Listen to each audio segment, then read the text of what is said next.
We guide you through how to add B-roll in Descript. First, open your project in Descript, then place the playhead exactly where you want the B-roll to appear.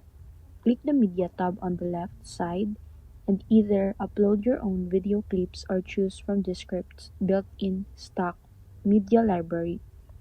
Once you've selected a clip, simply drag and drop it into the timeline above your main video track.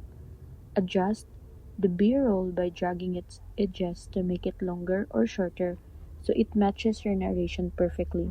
If needed, move the clip left or right to fine-tune the timing. You can also crop, resize, or reposition the B-roll by selecting the clip and using the editing controls in preview window. Continue adding more B-roll throughout your video to keep viewers engaged visually support what you're explaining.